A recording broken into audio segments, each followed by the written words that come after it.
శ్రమగడిలో కూడా నేనున్నాను నా పిల్లలారని దేవుడు కలుగు చేసిన స్వస్థతలు, ఈ యొక్క ఆదరణ చాలా ఉన్నతమైంది. మరి గడిచినటువంటి నెలలన్నింటిలో కూడా దేవుడు తన కనికర హస్తం తోడుగా వచ్చి మరి మా అందరూ ఎవరింట్లో వాళ్ళు ఉన్నా, ఏ ఉద్యోగాలు లేకపోయినా, ఏ పనులు లేకపోయినా, ఏ విధమైనటువంటి మరి చేతపత్యాలు లేకపోయినా అద్భుత రీతిగా దేవుడు అందరినీ పోషించాడు. పోషకుడు పోషించాడు. ఈ భయంకరమైన కరోనా వైరస్ ఆ తెగులు మన గుడారాన్ని ఆవరించకుండా, ఏ తెగులు సంభవించకుండా, అపాయమేమి కలగకుండా ఆయన కాపాడిన దాన్ని బట్టి దేవుడికి ఎంతగానో స్తోత్రాలు. అయితే మనందరి బాధ్యత ఏంటంటే ఈ ప్రపంచం నుండి ఈ కరోనా వైరస్ని దేవుడు పారద్రోలి అన్ని దేశ ప్రజలను, మన దేశాన్ని, మన రాష్ట్రాన్ని, మన ప్రాంతాన్ని క్షేమకరంగా ఉంచినట్లు ప్రార్థన చేయాలి. ఇది తెగుల్లో ఆరంభం. ఎందుకంటే మునుపు ఎప్పుడో 11వ శతాబ్దంలో కూడా కొన్ని తెగుళ్ళు వచ్చింది. అప్పుడు ఇంకా భయంకరంగా ప్రపంచ జనాభా తక్కువైనా చాలా మంది చచ్చిపోయారు. ఈ వైరస్ వస్తుంది కానీ, పాజిటివ్ కేసు వస్తుంది కానీ మళ్ళా నెగిటివ్ అయిపోతుంది, ఆరోగ్యం మళ్ళా వస్తూ ఉంది, తక్కువ మంది చనిపోవడం జరుగుతుంది. దానికి వ్యాక్సిన్ కూడా కనిపెడుతున్నారు. త్వరలో వచ్చి వస్తుంది. మీరు ధైర్యంగా ఉండి ప్రార్థన చేయండి. దేవుడా మమ్మల్ని మా అపరాధాన్ని క్షమించాలని, ఇంకేం చేసామయ్యా, ఎందుకు ఈ తెగులు ఆవరించిందని ఒక వారుగా దేవుని దగ్గర క్షమాపణ పొందుతుంది. మరి మన ప్రాంత రక్షణ కొరకు మనం దేవుడిని వేడుకోవాలి. ఈ కరోనా వైరస్ దూరం అయిపోతుంది. త్వరలోనే క్రమబద్ధంగా వచ్చేసింది అమ్మో ఇంకేముంది, ఇంకో అంత పాడవుతుందని అంటూ ఉండగానే అనుకోకుండా దానికి ముందుగానే పెడతారు, అంత పోతుందని ధైర్యంగా ఉందాం. స్తోత్రం చేద్దాం. హల్లెలూయా. వాక్య భాగంలోకి వెళ్దాం. ఈరోజు చదువుకున్న పిల్లలు తెలుసు, ఏమో చెప్పండి అబ్బాయి గట్టిగా. ఫాదర్స్ డే రోజు ప్రపంచం అంతా కూడా మరి జ్ఞాపకం చేసుకుంటుంటా. ఇది ప్రపంచం అంతా ఉంది కాబట్టి కరోనా వైరస్ అందరూ అంత పెద్ద పెద్ద ఉత్సాహాలు, పండుగలు, వేడుకలు చేసుకోకపోయినా ఏదో వాళ్ళ నాన్నగారికి మరి హ్యాపీ ఫాదర్స్ డే అని చెప్పి కేకులు కట్ చేయడం, కొందరు ప్రేమగా చూసుకుంటాం అనేది జరుగుతూ ఉంటాయి. మనం దేవుని గ్రంథంలో ఈ విషయాల గురించి ఆలోచిస్తే మొదటిగా అసలు తండ్రి అనేటటువంటిది సృష్టికర్త దేవుని దగ్గర నుండే వచ్చింది. ఒకసారి మనం మత్తయి సువార్త 6వ అధ్యాయం 9వ వచనానికి వెళ్తే, సృష్టికర్త దేవుడే సృష్టి మొత్తానికి యావత్తుకు ఆయన తండ్రి ఉన్నాడు.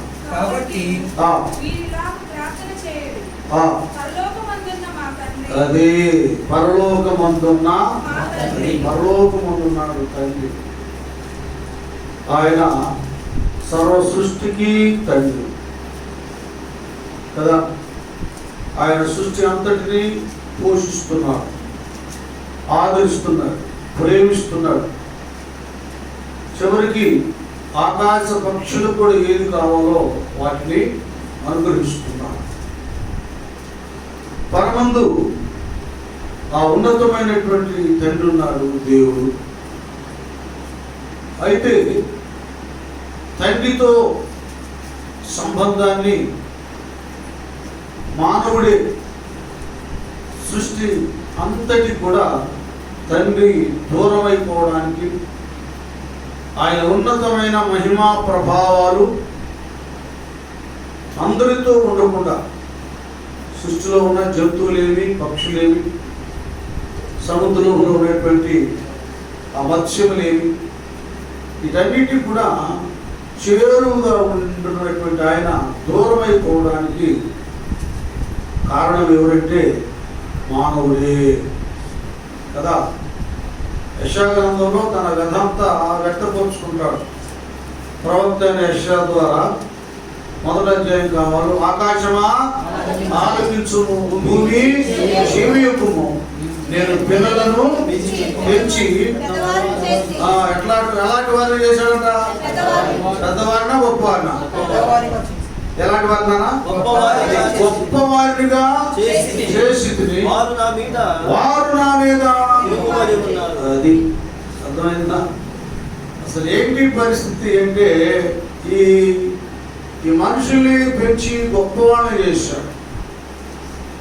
ఆదాముని పెంచి వాళ్ళని గొప్పవాళ్ళని చేశాడు.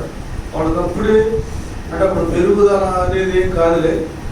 ఆదాముని ఒక పరిపూర్ణమైన యవనస్తుడు, యవన ప్రాయంలో పరిపూర్ణమైన యవన కాలంలో ఎంత బలము, ఎంత దృఢంగా, ఎంత అందంగా ఉంటాడో, నేల మట్టిలో దేవుడు తన పోలిక, తన స్వరూపమందు నరుని చేశాడు. అతని నాసిక రంధ్రములో జీవవాయువును ఊదాడు. నరుడేమయ్యాడు? అది తప్ప ఏదైనా వనంలో నుంచి వీటన్నింటి మీద ఏదైనా వనాన్ని కాయడానికి, సేద్యపరచడానికి ఏమండి అధికారాన్ని, ఆధిపత్యాన్ని ఇచ్చి ఒక మహారాజుగా నిలబెడితే ఇంత ఇచ్చిన దేవుని యొక్క మాటను, ఆజ్ఞను ఉల్లంఘించాడు. ఒక విచిత్రమైన విషయం ఏంటంటే అంతకాలం దేవుడు అంత హోదా, అధికారం, ఆధిపత్యం ఇచ్చి వాళ్ళకి ఉన్నతమైన స్థితిని, స్థానాన్ని కల్పిస్తే ఆయన చెప్పిన ఆజ్ఞను ఉల్లంఘించి కొద్దిగా ఆలోచించొద్దు. ఆయన చేశాడు, ఆయన అధికారం మాకు ఇచ్చాడు. ఈ చట్టం ఏదో పిచ్చి పిచ్చి మాటలు మాట్లాడుతూ ఉంది. మమ్మల్ని కందా, పెంచిందా, పెద్ద చేసిందా, దీని మాట ఎందుకు తినాలనే ఆలోచన అవ్వకి, ఆదాముకి రాలా కదా. ఇప్పుడు సంఘాల్లో కూడా ఇంటే తయారయ్యారు. దైవ సేవకులు, సేవకురాలు మన ఎల్లమ్మడి తిరుగుతారు. మన కోసం కన్నీరు విడిచి ప్రార్థన చేస్తారు.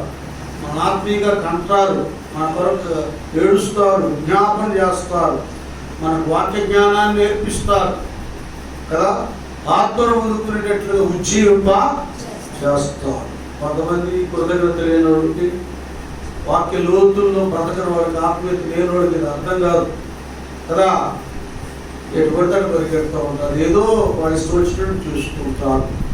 ఏమిటి ఇప్పుడు వరకు ఎవరు మా ఇంటికి వచ్చింది ఎవరు, మా వరకు ఏడ్చింది ఎవరు, మా వరకు శ్రమ పడింది ఎవరు అనేటటువంటిది కొందరికి ఎలాగో ఇప్పుడు రావట్లేదు. అప్పుడు ఆదామవులు కూడా రా, వాడు వచ్చేసి తినంటే తినేసి వాళ్ళ వలన ఆదికాండం 3వ అధ్యాయం 17వ వచనం, ఆదామా నువ్వు నా మాట కాదు నాయన, నీ భార్య మాట విని నేను నీకు తినకూడదని ఆజ్ఞాపించిన వృక్ష ఫలములను తించి కనుక నీ నిమిత్తము నేల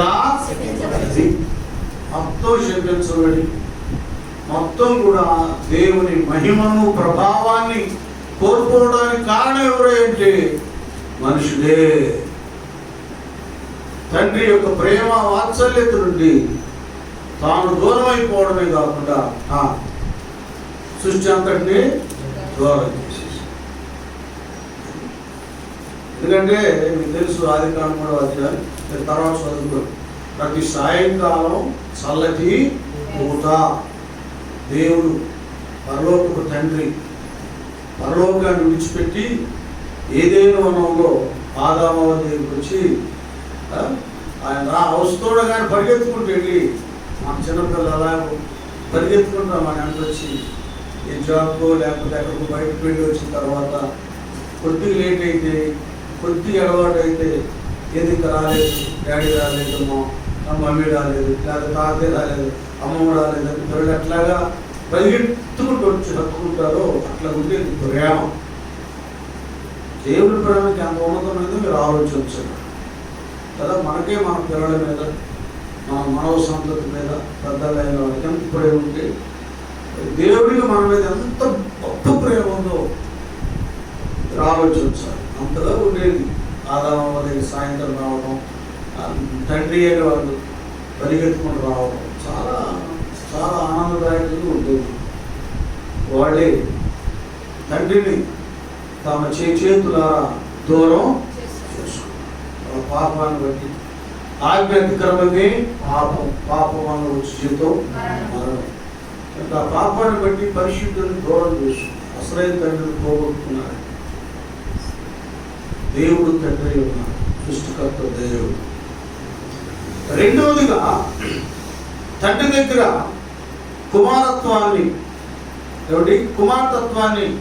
పోగొట్టుకున్నటువంటి మానవాళికి మరలా ఆ ఉన్నతమైన స్థితిని, స్థానాన్ని ఇవ్వడానికి యెషయా గ్రంథం 9వ అధ్యాయము 6వ వచనంలో తన ప్రియ కుమారుడు పంపించాడు.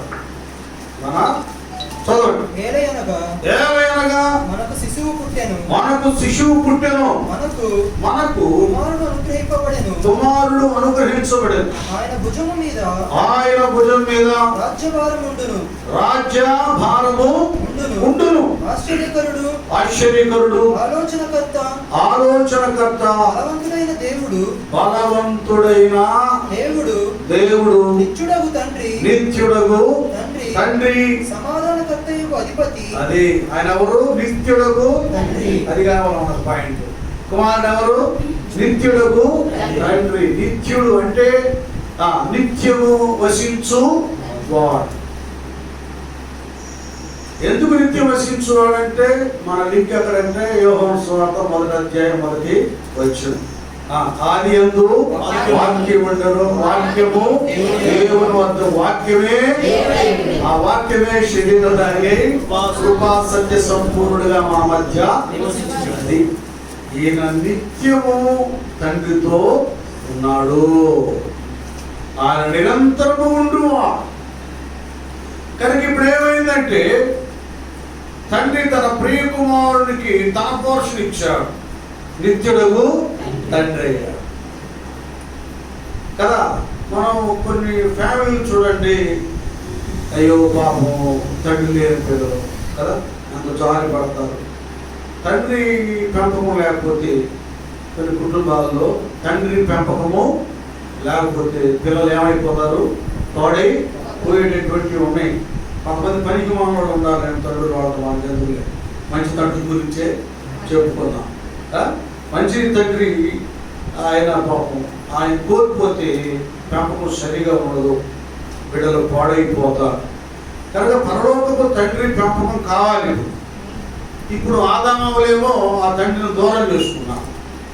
ఇప్పుడు ఆయన ఏం చేశాడంటే తన ప్రియ కుమారునికి ఆ పోషణం ఇచ్చాడు. ఈ పాత్రను పోషించు ఆయన, ఈ పాత్రను వహించు అంటే ఆయన ఏమయ్యాడు? నిత్యుడు తండ్రి. అది నిత్యుడు తండ్రి అయ్యింది. నా కొద్దిగా మీరు ఆలోచించాలి కదా. ఆ సృష్టికర్త తండ్రి అయిన ఆయనేమో నేల మట్టితో తన స్వహస్తాలతో నరులను చేశారు. వాళ్ళేమో పాపం చేసి కుమారత్వాన్ని పోగొట్టుకున్నారు. ఇప్పుడు ప్రియ కుమారుడు ఏం చేశాడంటే ఏమంటాడు? అపోస్తలుల కార్యం 20వ అధ్యాయం 28వ వచనంలోనైనా తన స్వరక్తం ఇచ్చి, అది చదవండి ఇంపార్టెంట్. దేవుడు తన స్వరక్తం ఇచ్చి సంపాదించిన తన సంఘమును చాలు ఏమిచ్చి సంపాదించాడు?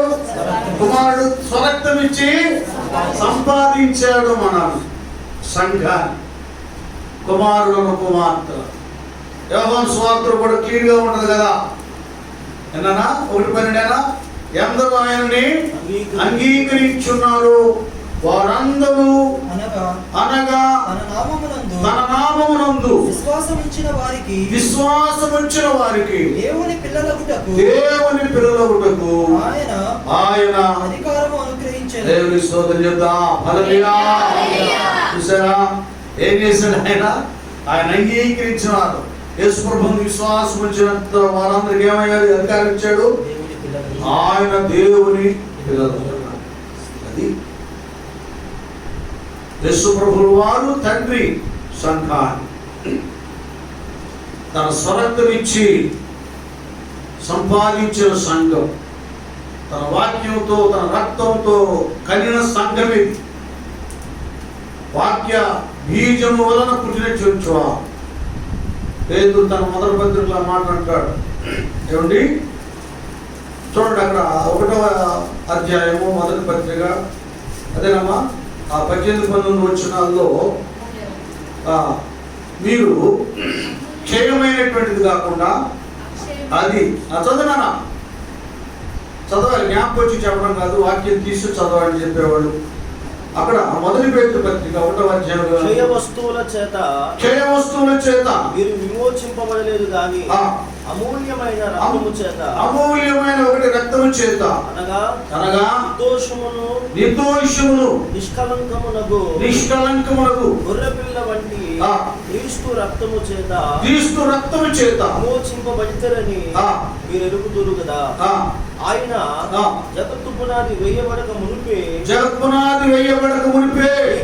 నియమింపబడిన గాని నన్ను మృతుల నుండి లేపి తనకు మహిమనిచ్చిన దేవుని ఎడల తన ద్వారా విశ్వాసులైన మీ నిమిత్తము అడవరి కాలమందు ఆయన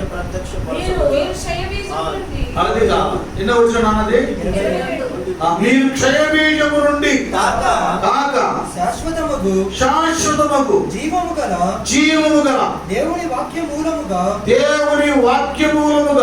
అక్షయ బీజము నుండి పుట్టింపబడిన వారు కనుక. అది ఎక్కడ నుండి పుట్టిన చూడడం, దేవుని వాక్యం అనబడేటటువంటి అక్షయ బీజము నుండి పుట్టింపబడిన వారము కనుక నిష్కపటమైన సహోదర ప్రేమ కలుగునట్లు మీరు సత్యమునకు విధేయులౌట చేత.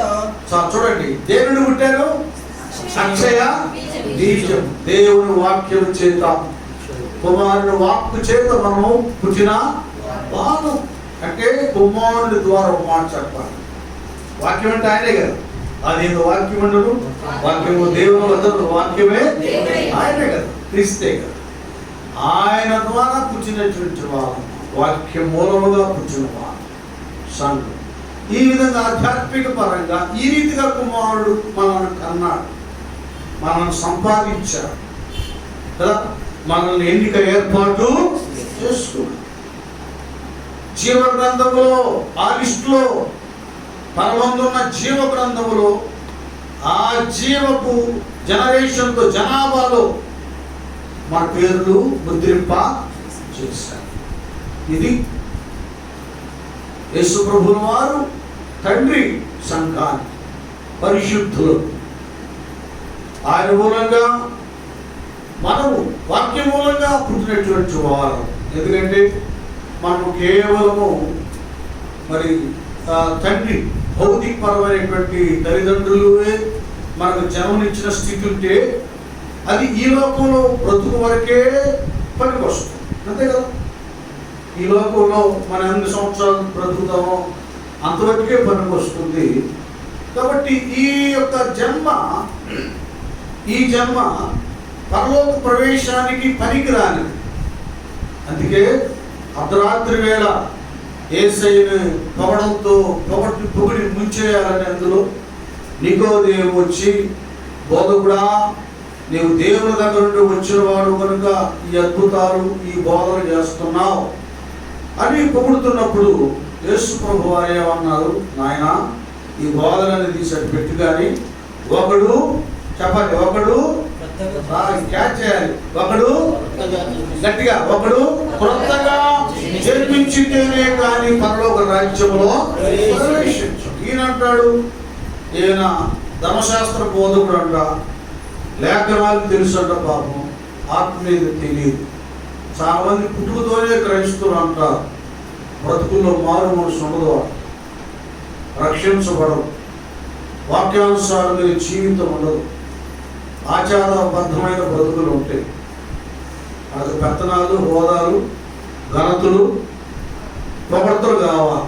ఇదొక భక్తి, ఇది లోకం వరకు పరిమితం. మన సంఘాల్లో అది పరిమితం, అది దేవుని దగ్గర చెల్లుబాటు కాదు. ఏమండి, దేవునిలో జీవించే జీవన విధానం వేరే ఉంటుంది. అదేంటంటే దేవుని సంఘంలో దేవుని బిడ్డగా ఒకడు రూపించబడాలంటే క్రొత్తగా దైవ జన్మ కావాలి, ఆత్మజన్మ కావాలి. అది చాలా ప్రాముఖ్యమైన, అది అందరికీ తెలియదు. అదేంటా నేను ముసలాంటి తల్లి గర్భంలోకి వెళ్ళి మళ్ళీ ఎట్లా పుడతానంటే ఏమంటాడు అక్కడ, ఒకడు కొత్తగా జన్మించడం అంటే ఒకటేమిటి, ఒకటి నీతి మూలముగా ఆత్మ మూలముగా. నీతి మూలముగా చదువులను కూడా అధ్యాయం యోహాను సువార్తలో అక్కడ ఉంటుంది అన్నమాట. యేసు ఇట్లా అన్నను, ఒకడు నీతి మూలముగాను ఆత్మ మూలముగాను జన్మించితే గాని దేవుని రాజ్యములో ప్రవేశింపలేడని. అదే ఎలా జన్మించాలి? ఒకటేంటి నీటి మూలంగా, రెండు ఈ జన్మ వేరు.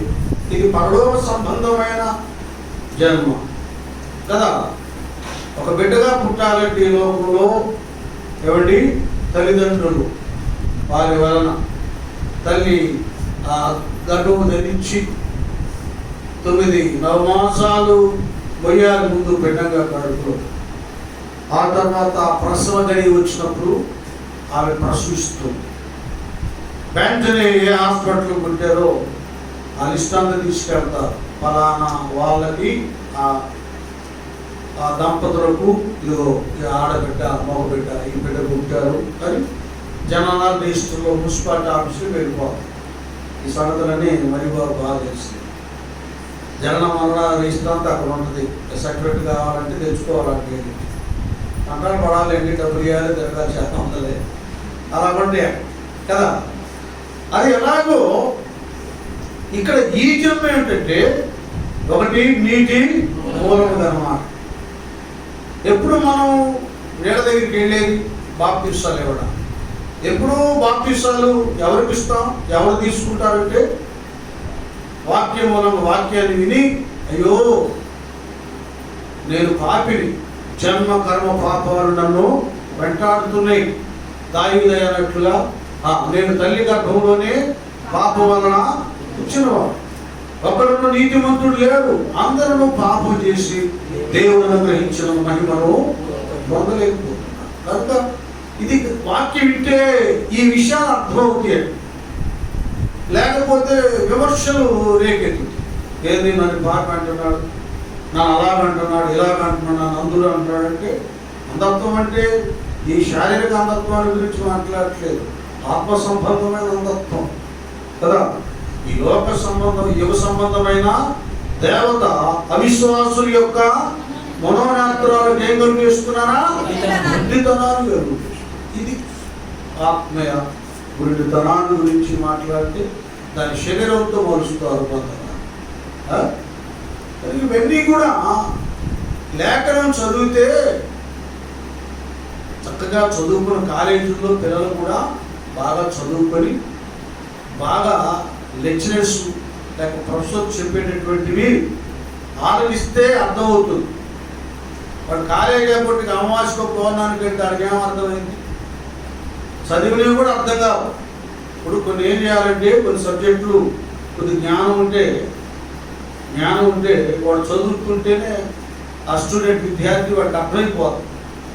ఎందుకంటే ఉదాహరణకి అంబేద్కర్ గారు ఆయన ఇంటర్లోనే డిగ్రీ సబ్జెక్టులు సంబంధించి చదివేవాడు.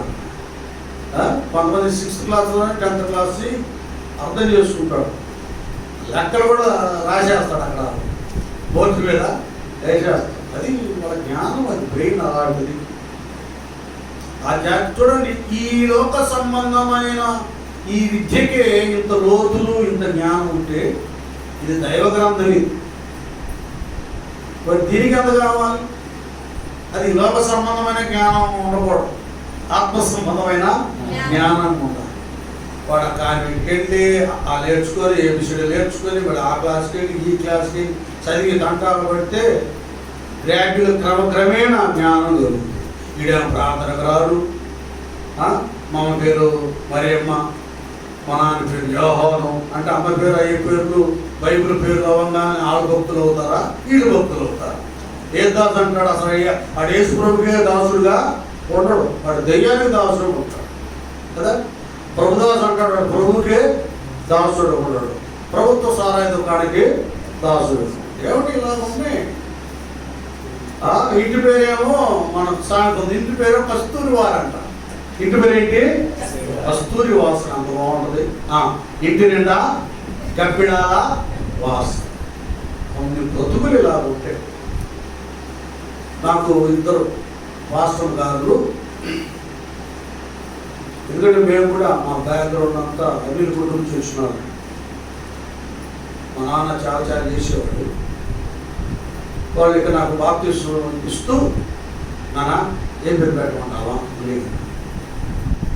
తర్వాత నాకు జాన్ అనే దాని మీద ఇష్టం పేరు. ఎందుకంటే జాన్ అనే వాళ్ళందరూ బైబిల్లో సూపర్ మామూలు భక్తులు.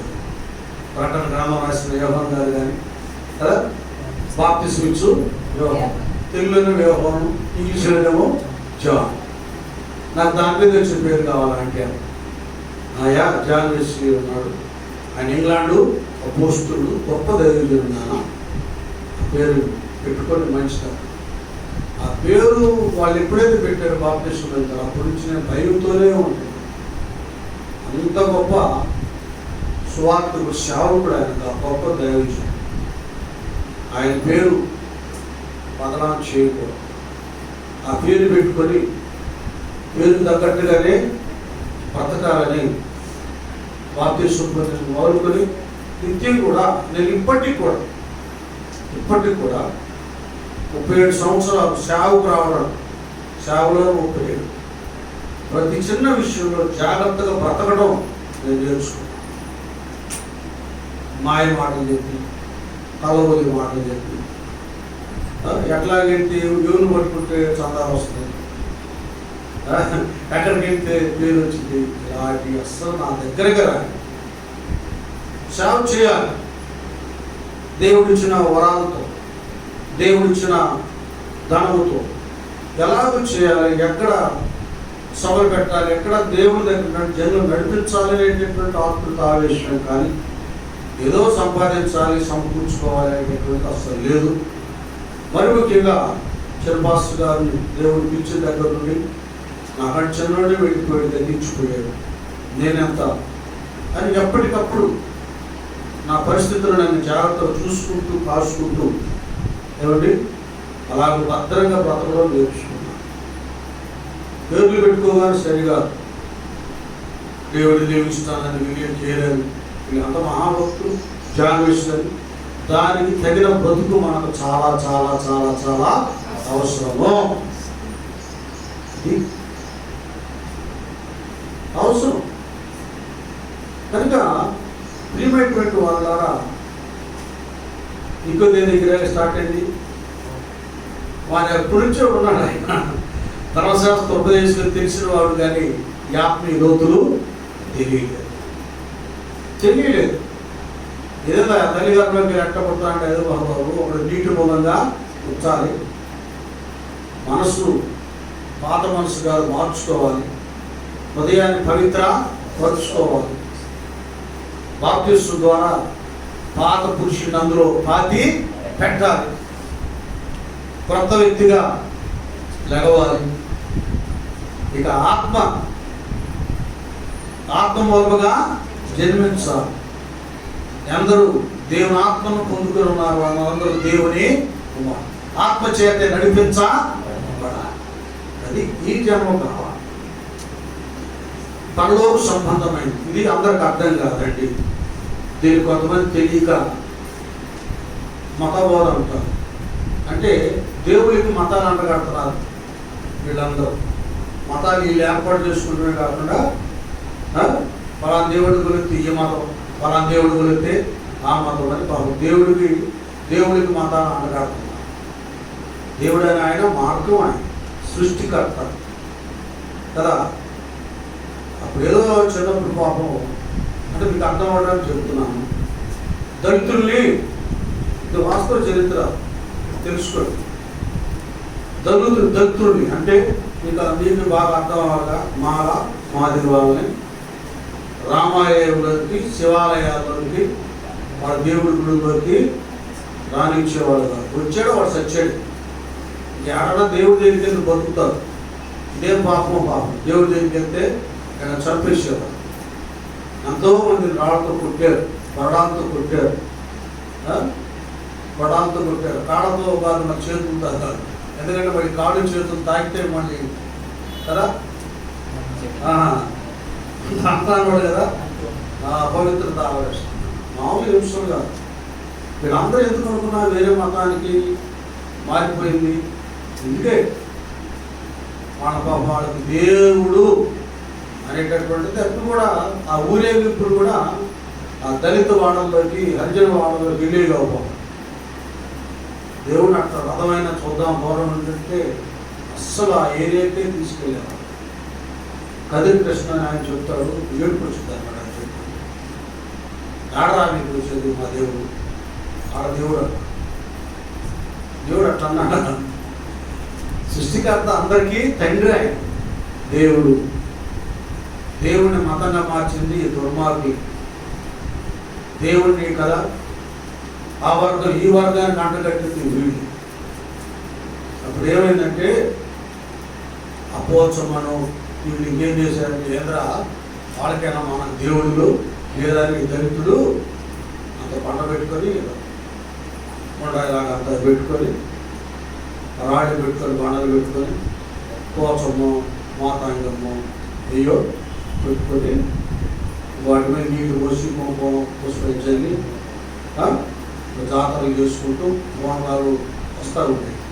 నేను ఎందుకు చెబుతున్నానంటే, ఇప్పుడు మనకి గుంటూరు ఆంధ్రపేటలో మందిరం ఉంది కదా, దాని ఎదురే ఇప్పుడు ఖాళీ స్థలం ఒక ఇల్లు, అక్కడ ఇల్లుండే మా నాన్నోడు కూడా అయ్యి పెట్టారు.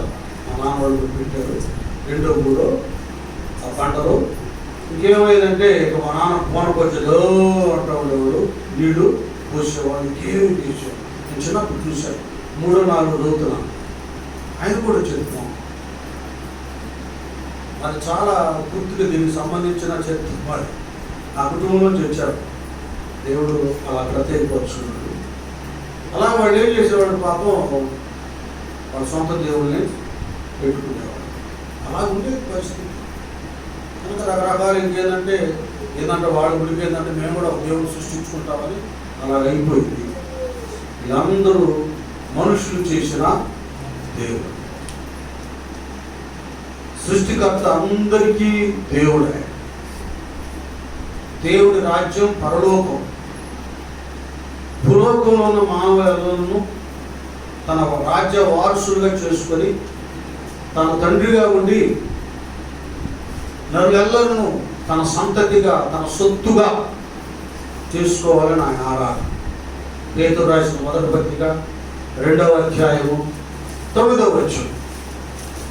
2వ అధ్యాయము 9వ వచనంలో అయితే మీరు చీకటిలో నుండి, చూడండి ఏం చేశాడో దేవుడు, చీకటిలో నుండి ఆశ్చర్యకరమైన తన వెలుగులోనికి మిమ్మల్ని పిలిచిన వాని గుణాతిశయములను ప్రచురము చేయి నిమిత్తము చూడండి మనల్ని ఏం చేశాడు దేవుడు. ఒకటి ఏర్పరచబడిన వంశమును, రాజులైన యాజక సమూహమును, పరిశుద్ధ జనమును, దేవుని సొత్తైన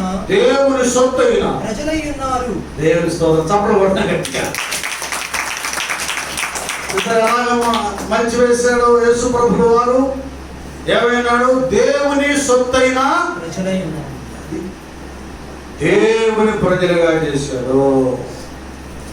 అది అమెరికాలో ఉన్న, ఇంగ్లాండ్లో ఉన్న, ఇండియాలో ఉన్న ఆయన వాక్యానికి ఆకర్షించబడి రక్షించబడిన వారందరూ దేవుని సొత్తైన ప్రజలు.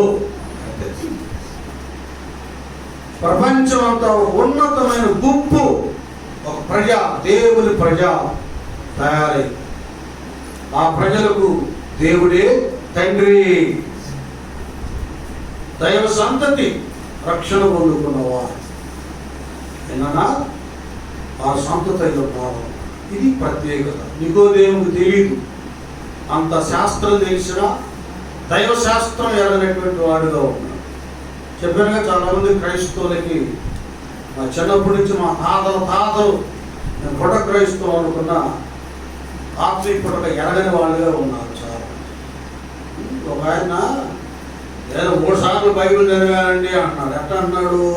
చుట్ట నోట్లు పెట్టుకొని తాగుతాం. అలాంటి వాడు అన్నమాట. ఎందుకు అసలు అందులో ఏమో బైబిల్ ఉంది? అసలు తాగకూడదని స్పష్టంగా, మీరు ఆహారం కాని దాని కొరకు ఎలా మీ రోగలు వేపరీక్షలు. ఆహారమా? చుట్టా, బీడి, సిగరెట్టు, సారాయి. దైవానికి వ్యతిరేకంగా ప్రవర్తిస్తారు. 1,00,000 సార్లు బైబిల్ చదివితే బైబిల్లో ఉన్న వాక్యానుసారమైన జీవితం లేకపోతే చాలా ప్రసంగాలు చేస్తారు. బిడ్డలు మీకు అర్థం కావాలి కాబట్టి చెప్తున్నాను. దెయ్యాలు కూడా ప్రసంగాలు చేస్తారు. అదేంటంటే దేవుడి మాటలు అవి చెప్పడం అంటే మీకు ఆ సంగతి తెలుసుగా. వాడు ఎవడో బయటోడు కాదుగా. పాకిస్తాన్ వాళ్ళు ఉన్నారు, ఎక్కడో బయటోడు కాదు. ఇండియాలో 2 సపరేట్ అయ్యి తినడం చదువుకున్న వాళ్ళు తెలుసు. ఇక్కడ నుంచే మాకు కావాలంటే ఒక సపరేట్ ఇచ్చేసి గాంధీ గారు ఇచ్చాడు. వాళ్ళు చాలా ప్రేమించారు. గాడ్సే చంపడానికి కూడా కారణం కూడా వాళ్ళే పాపం. గాడ్సే గాంధీని చంపడానికి కారణం ఎందుకంటే ఆయన కడుపులో మండిపోయింది. అన్నీ తీసుకెళ్ళాలని పెడతాడు. అప్పటికి 80,000 కోట్లు ఎంతో మళ్ళీ వాళ్ళకి సపరేట్గా ఇవ్వడం అనేది చరిత్రలో అన్నమాట. కొన్ని అంత కడుపులో మండిపోయింది. అన్నీ తీసుకెళ్ళాలని దోచిపెడుతున్నాడు. మనమేం జాతి పిత అంటే ఈ పిత సరిగ్గా చేయట్లేదు అని కాల్ చేసి ఎక్కడ దాకా ఎందుకు మన కుటుంబాలకు వస్తాం. అదేంటి తమ్ముని బాగు చదువుతున్నాడు మా నాన్న, అన్నీ డబుల్ ప్లాట్ ఇస్తాడు. వాడికి వచ్చిన ఆ లక్షలోనేమో వాడికి ఇప్పిస్తాడు. మండిద్దిగా ఒకసారి అన్నట్టు కూర్చోపడతాడు. 2 చోట్ల లేదంటే ఆస్తి కోసం. ఇలా కొన్ని ఉంటే కీలకాలు ఏది మనకు అర్థం కావాలి. గాడి చంపేసాడు చెప్పి ఇవన్నీ ఏంటంటే విషయాలు ఇలాగూ జరుగుతూ ఉంటాయి. లూసిఫర్ అనేటటువంటి వాడు కూడా చక్కగా ఆదాం గారి ముందు ఆయన చేయబడి దేవుని దగ్గర మంచి సంగీత విద్వాంసుడు అన్నమాట. ప్రధాన గాయకుడు అన్నీ చక్కగా దేవుని మహిమపరుస్తుండేవాడు. రాను ఏమైపోయిందంటే ఆయనతో నేను ఎందుకు సమానంగా ఉండవు అని వినండి అందరూ. వీరందరూ దేవుడి సేవలు ఆడపిల్లలు పోతుంది. నేను పాస్ గారి పక్కన ఉన్నాను కదా, నాకు కూడా బాగొచ్చుగా. నేను ఎందుకు ఆయనతో సమానంగా ఉండకూడదు అనేటటువంటిది ఎప్పటికన్నటికీ రాకూడదు. నీకు నాకంటే గొప్ప టాలెంట్ దేవుడు ఇవ్వచ్చు. కానీ తండ్రి ఉన్నంత వరకు కదా బిడ్డలమేమో అంతేనా, బిడ్డలమే. ఆ తదుపరి తండ్రి స్థానాన్ని కొంతమంది ఇచ్చాడు. ఉద్రేకాలు ఎక్కువైపోయి చేతులారా పాపం పాటలు. మనం నమ్మకంగా ఉంటే తాను తగ్గించుకున్నవాడు హెచ్చించే కాలం కొట్టున్నది. దాని కొరకు దేవుని బలిష్టమైన చేతి కింద ఏమో వస్తుంది. వాడంటే హెచ్చించుకో తోసివేవాడు. అంటే ఏంటంటే ఇవన్నీ మర్మాలన్నీ తెలుసు. ఎప్పుడు యుగానికి వచ్చిందో తెలుసు. సృష్టి విషయం ఏంటో తెలుసు. మరి ఇంకా అబ్బాయి పుడతాడో తెలుసు, అమ్మాయి పుట్టిందో తెలుసు. అసలు ఎప్పుడు పుడతాడో కూడా పక్కనే ఉన్నాడుగా. ఇప్పుడెప్పుడు బేబీ నా పక్కన ఉంటాడు. మా ప్లాన్లన్నీ ఇద్దరం చెప్పుకున్నారు. ఏంటంటే అయ్యా ఇదైతే ఎక్కడ ఉంటాయో అంటాడు. సలహా ఇస్తాడు. అనుకుని ఓకే అన్నీ తెలుసు. ఎప్పుడెక్కడెక్కడ వీడియోలు పెట్టాలి ఏవన్నీ తెలుసు కదా. అలాగే ఒక బిడ్డలాగా పురుషుపరికి తండ్రి అయిన దేవుడు పక్కనుంటే ప్లాన్లన్నీ అన్నీ తెలుసు. వాడు అన్ని మర్మాలు బోధిస్తాడు, అన్ని సంగతులు చెబుతాడు, యుగాంతం ఎప్పుడూ కూడా చెబుతాడు. ఇన్ని తెలిసినా కూడా వాడు హృదయం సరైనది కాదు. కాబట్టి దేవుని రాజ్యంలో వాడి స్థానము అందరూ అర్థం చేసుకోవాలి. ముందు ప్రభువు మనకు చెప్పింది ఏంటంటే, మొదట నా రాజ్యాన్ని నీతిని వెలగండి, హృదయ శుద్ధి గలవారు ధన్యులు, తను తాను తగ్గించుకున్నవాడు హెచ్చించువాడు, నేను సాత్వికుడును దీన మనసు గలవాడు కనుక మీ మీద నా కాడెత్తుకు నా దగ్గర. అది మన లెసన్స్ అన్నమాట. ప్రసంగం చేసినంత మాత్రం పెద్ద పాస్టర్ అని పిలువబడుతున్నా ఆయన ప్రభు మాటలు లోబడితేనే దేవుని దగ్గర స్థానాన్ని సంపాదించాడు. ఇది సూత్రం ఏనా.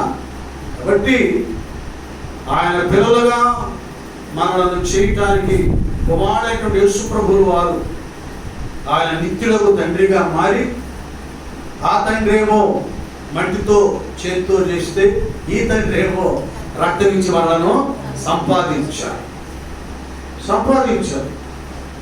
ఆయన పిల్లలుగా చేశారు. కనుక నిత్యము ఆ పరలోకపు తండ్రిని మనం ధ్యానం చేస్తూనే ఉంటాం. నేను ఊస్తాం అని గుర్తుగా చెప్పుకున్నాం, దూరం. ఇది పరిస్థితి.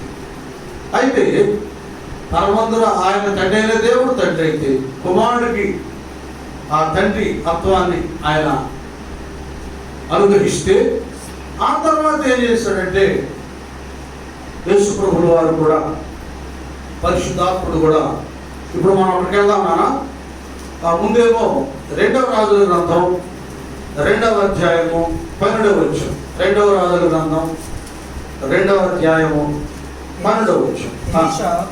అది చూచి ఏలియా గుర్రములు రథాలు, చక్కెర రథాలు, గుర్రాలు వచ్చి ఆ ఏలియా గారిని పరలోకానికి తీసుకెళ్ళిపోతున్న దృశ్యాన్ని ఎలీషా తన శిష్యుడైన ఎలీషా చూచి ఏమన్నాడు? నా తండ్రి ఇశ్రాయేలు వారికి రథమును రౌతులను నీవే అని. అదే ఇప్పుడు ఎవరెవరిని పిలుస్తున్నాడు?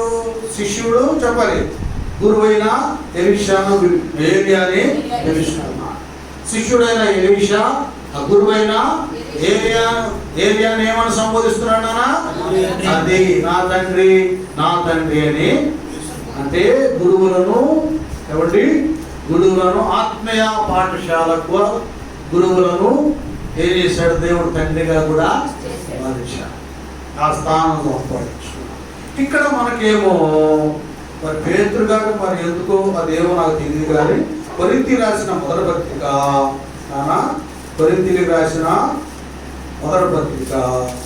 4వ అధ్యాయము 14 నుండి మనం చదువుకుంటూ వస్తే,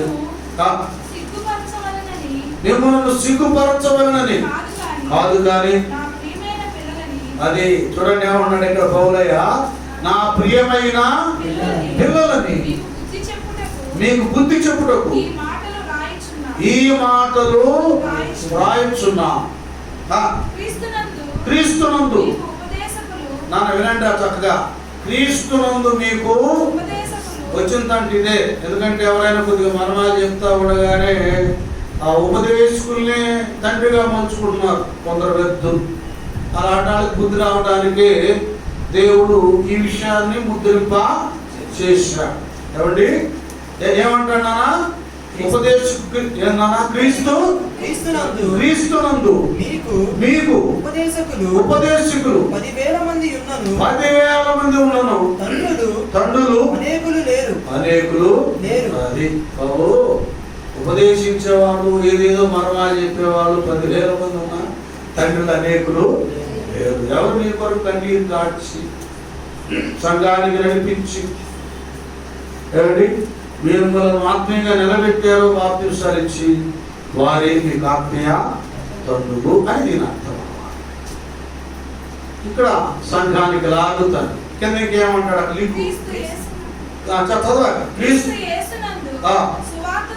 సువార్త ద్వారా ఏమండి అది నా అర్థమైంది అందరికి. ఎట్లా కన్నాడు పౌలయ్య? సువార్త ద్వారా, వాక్యం ద్వారా కన్నాడు. అంటే పల్లీలు దర్శించడము, సమావేశాలు ఏర్పాటు చేయడం, వాటి ద్వారా వాళ్ళు సంపాదించుకున్నాడు, కన్నాడు. నెక్స్ట్ మీరు నన్ను పోలి నడుచుకున్న వారే. అది చెప్తున్నాడు సంఘ బిడ్డలకి. మీరు నన్ను చూస్తున్నారు, మరేమన్నా లోపం కనపడుతుందా? దోషం కనపడుతుందా? ఆత్మీయతో నిర్లక్ష్యం కనపడుతుందా? పాపం కనపడుతుందా? కాబట్టి ఏం చేయాలి? మీరు నన్ను పోలి అది నన్ను పోలి నడుచుకున్న వాళ్ళై ఉండాలి. శ్రీబాగా వినండి, అర్థం చేసుకోండి. శాలేము సంఘస్థులారా, నరసరావుపేటలో ఈ యొక్క మరి కొడెల శివప్రసాద్ కాలంలో ఉన్నటువంటి సంఘబిడ్డలారా, మీరు మీ ఆత్మీయ తల్లిని పోలి నడుచుకున్న వారు ఉండాలి.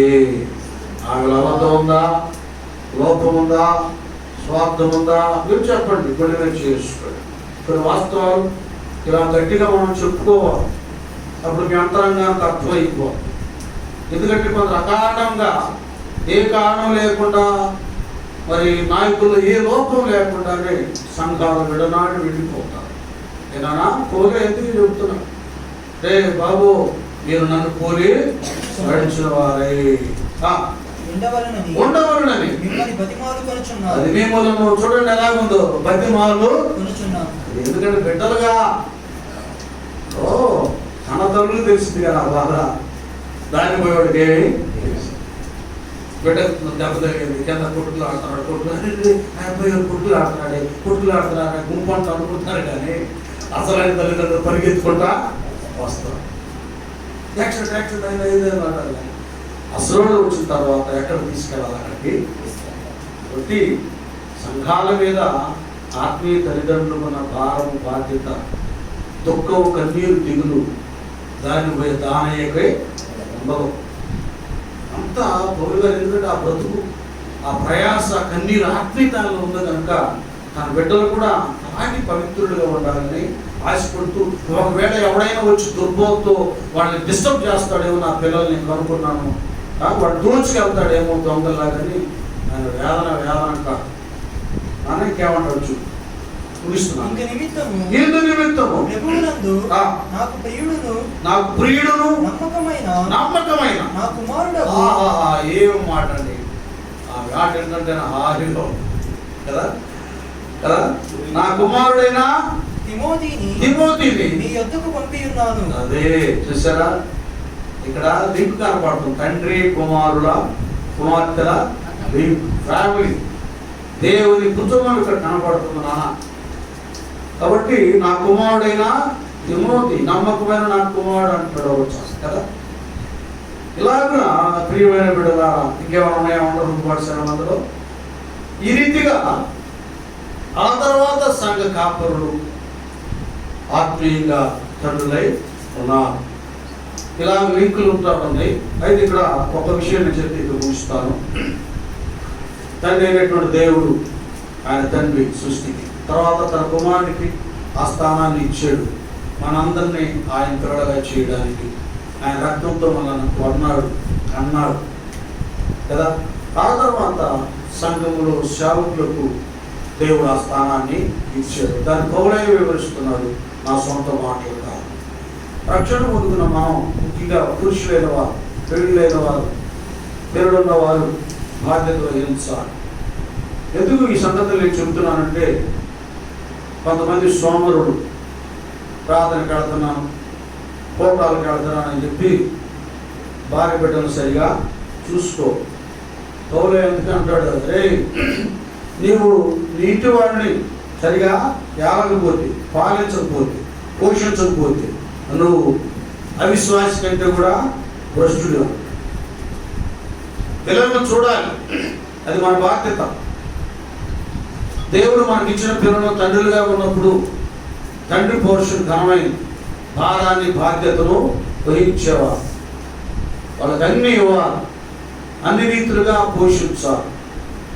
కొరింథీయులకు రాసిన 2:12 అంటాడు, అరే బాబు పిల్లల కొరకు కాదు, తల్లిదండ్రుల కొరకు కాదు, పిల్లల కొరకే తల్లిదండ్రులు సమకూర్చాలి.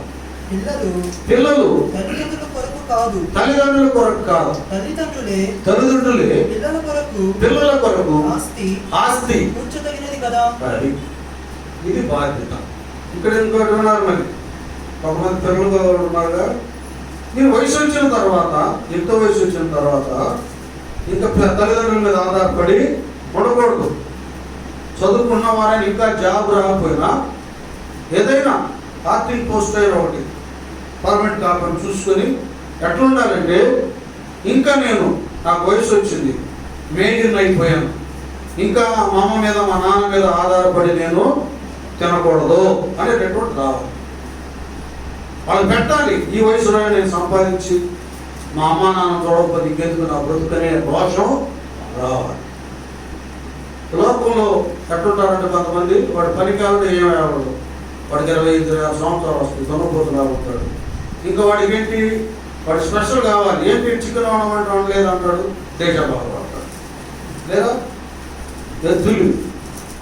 దేవుడు ఎరిగిన తర్వాత ఎలా ఉండాలంటే ఏదో ఒక విధంగా అమ్మకి నాన్నకి నేను భారంగా ఉండకూడదు, వాడు భారాన్ని కొద్దిగా తీర్చాలన్నాడు. అప్పుడు ఎఫెసీయులకు రాసిన పత్రిక 6వ అధ్యాయం అక్కడ చెప్తాడు. కొంతమంది తల్లిదండ్రులు చాలా తిరస్కారంగా మాట్లాడతారు, తృణీకరిస్తారు. చదువునా తండ్రులారా, మీ పిల్లలకు కోపము రేపక ప్రభువు యొక్క శిక్షలోను బోధలోను వారిని పెంచుడి. అది ఇక్కడ మనం తల్లిదండ్రులైన వారు చేయాల్సిందంటే ప్రభు యొక్క బోధలోను శిక్షలోను బిడ్డల్ని పెంచాలి. చిన్నపిల్లలు ఉంటే సండే క్లాస్ పంపించేది తండ్రులు కదా. బాలుడు నడవలసిన త్రోవను వారికి పెద్దవాడైనప్పుడు వాడు దాని నుండి తొలగి పోడు. పిల్లల్ని పంపించండి సండే క్లాస్. ఎడ దగ్గర కూర్చోబెట్టవద్దు, టీవీ చూసుకుంటా ఉన్నాడా. సండే క్లాస్కి వస్తే వాడు వయసు వచ్చే కొద్ది గొప్ప భక్తులు అవుతాడు, భక్తురాలు అవుతాడు. ఆడతారు చదువునా. నీకు మేలు కలుగునట్లు నీ తల్లిని సన్మానింపుము. అదే ఏం చేయాలి బిడ్డలు, తండ్రిని తల్లిని సన్మానించాలి. తర్వాత అప్పుడు నీవు భూమి మీద దీర్ఘాయుషవంతుడివి అగుదు. చూసారా, ఇలా పిల్లలు యుక్త వయసు కలిగినటువంటి వారు ఈ రీతిగా లోబడాలి. తండ్రులు ఏం చేయాలంటే చీటికి మాటికి కొంతమంది తండ్రులు మెంటల్లో ఉంటారు. వాడు మంచి చేసినా కూడా ఏది 80 మార్కులు వచ్చినా 90 వచ్చినా ఏందిందేనా 100కి 100 రావాలి. ఎక్కడ తీసుకొచ్చి కాపీలు రాయాలి చేస్తారు వాళ్ళు. పరాధులు నాన్నకి సార్లు అని చెప్పాలి. కానీ పిల్లల్ని కూడా ఇబ్బంది పెట్టి జ్ఞానాన్ని పెంచుకుంటూ అజ్ఞానులైనటువంటి వారు కూడా పేరెంట్స్ ఉన్నారు. ఒకవేళ తక్కువ మార్కులు వచ్చినా లేకపోతే ఫెయిల్ అయిపోయినా కూడా బిడ్డల్ని ధైర్యపరచాలి, ప్రోత్సహించి ఎందువలన వాటికి తక్కువ మార్కులు వచ్చింది. స్నేహ దోషమా ఉంటాయి కదా, నిర్లక్ష్య దోషమా, తిండి దోషం. ఒకడు బాగా తిని పడుకుంటాడు, ఒకడు బద్దకస్తుడు, ఒకడు చెత్త స్నేహితులు ఉంటారు. ఇవన్నీ గమనించి తల్లిదండ్రులు కూడా ఆ లోపాన్ని సరి చేయాలి. ఈసారి మంచి మార్పు తప్పక ఇవన్నీ కూడా మనం గమనించాలి తల్లిదండ్రులుగా. మరి బిడ్డలు కూడా మీరు తల్లిదండ్రులకి భారంగా ఉండకుండా బాధ్యత కలిగి పిల్లల్లో ప్రవర్తించాలి. దేవుని యొక్క వాక్యం అంతా కూడా కుటుంబాన్ని బాగు చేయడానికే కానీ కుటుంబాన్ని పాడు చేయడానికి అంత శ్రేష్టమైంది పరిశుద్ధ గ్రంథం. ఫాదర్స్ డే కనుక మరి తండ్రులుగా మీ బాధ్యత మీరు భరించాలి. ఎందుకంటే విషయం ఏంటంటే ఈనాడు చాలామందిని చూస్తున్నాం, వాళ్ళ ఆటో డ్రైవర్లైనా రిక్షా చేసేవాళ్ళైనా కష్టపడి చెమట వచ్చి పిల్లల్ని ఇంజనీర్లుగా డాక్టర్లుగా చేసిన వాళ్ళు కూడా ఉన్నారు. కొంతమంది లక్షలు ఆస్తున్న తాగి తమనాలాడి పిల్లల్ని అనాథలుగా చేసిన వాడు కూడా ఉన్నారు. ఏ లోపంలో ఉన్నా వింటున్న వారు కాదా, వీక్షిస్తున్న వారు కాదా, ఏ లోపంలో నీ ఉన్నా నీ కుటుంబం నీ బిడ్డలు సరిగా చూసుకొని పరిస్థితి నీకు ఏర్పడ్డా నీ అవిధేయతను బట్టి ఈ గడియలో నువ్వు యేసయ్య చెంతకు వస్తే నీవు ఎలా బ్రతకాలో యేసయ్య వాక్యం నీకు నేర్పిస్తుంది. వారిని అలాగూ ప్రేమించాలి, పిల్లల్ని అలాగూ ప్రేమించి వాళ్ళని దీవెనకరంగా చేయాలో వాక్యమైన దేవుడు నిత్యుడు తండ్రి నీకు నేర్పిస్తాను. ఇప్పుడు మాట్లాడుతున్న నేను కూడా ఒకప్పుడు ఏమి లేని పరిస్థితుల్లో ఉన్నవాడిని, ఎన్నో పర్యాలు చెప్పాను. ఏమి లేని పరిస్థితుల్లో ఉన్నవాడిని ప్రభు పాదాల దగ్గర పడి ఆయన వేడుకొని ఆయన నమ్ముకున్న దాన్ని బట్టి ఒక ఉన్నతమైన స్థితిని, స్థానాన్ని దేవుడు ఇచ్చాడు. మా అమ్మ మా నాన్న మాకు దేవుడు వాక్యం చెప్పలేదు. మేము సేవకులైన తర్వాత మా అమ్మకి మా నాన్నకి మేమే బాప్తిసాలు ఇచ్చాం. నేను చిన్న పాస్టర్ గారు ఇద్దరం కలిసి అమ్మకి నాన్నకి బాప్తిస్తాను కాబట్టి మన ప్రభువుకు అసాధ్యమైంది ఏది లేదు కనుక దూరంగా ఉన్నవాడు ఇకనైనా తండ్రి అయినటువంటి దేవుని దగ్గరికి రండి. ఈ లోపాలు ఈ పొరపాట్లు ఆయన దగ్గర ఒప్పుకోండి, ఆయన ఎందుకు విశ్వాసం ఉంచండి, మిమ్మల్ని రియల్ ఫాదర్గా చేస్తాడు మన. కాబట్టి అస్సలు ఫాదర్ దగ్గరికి మనం వెళ్తే నిజమైన ఫాదర్లుగా మనం మారిపోతాం. అతి కృప ఆశీర్వాదాలను దేవుడు అందరికి అనుగ్రహించును గాక. ప్రార్థన చేసుకున్నాం. అందరూ కూడా ఏకీవించండి. తండ్రులుగా ఉన్న వాళ్ళారా, మీరు ఏం న్యాయం చేస్తున్నారు మీ కుటుంబానికి?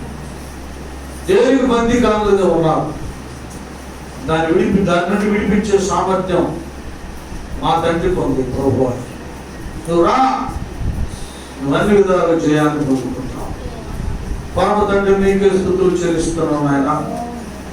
ఈ ఫాదర్స్ డే సందర్భంగా నీ అమూల్యమైన మాటలు మేము ధ్యానం చేసుకుంటాను గొప్పనిచ్చారు. సృష్టికర్త తండ్రి, మీరు మాకు తండ్రి అయి ఉన్నారు. ఆదామును బట్టి మేమందరం కూడా కుమారత్వాన్ని పోగొట్టుకున్నాం. మనలో మీ ప్రియ కుమారుని పంపించి, నిత్యులకు తండ్రిని పంపించి ఆయన మళ్ళీ మేము మీ పిల్లలు అవ్వడానికి ఆయన రక్తం ద్వారా అవకాశాలు మాకు ఇచ్చారు. మీకెందరూ మీకు బిడ్డలుగా లేరు వారందరిని అంగీకరించడానికి మనసు ఇవ్వండి. ఇంకా ఈ లోకంలో మేము నాకు ఎంతమంది పిల్లలు, వీరికి నేను తండ్రిని అని పిలువబడుతున్న వారు మరి భార్య బిడ్డలను సరిగా చూసుకుంటున్నారో లేదో, ఏ పథకాల్లో ఉన్నారో విడిపించయ్యా. ఈ వాక్యానికి లోబడి నీ వలే ప్రేమల తండ్రిగా మారడానికి సహాయం చేసి వాక్యం అందరి హృదయాలను నిరంతరంగా ఫలింపచేయమని యేసు నామమున వేడుకుంటూ ప్రార్థిస్తున్నాము తండ్రి. అందరూ అలాగే ధ్యానపూర్వకంగా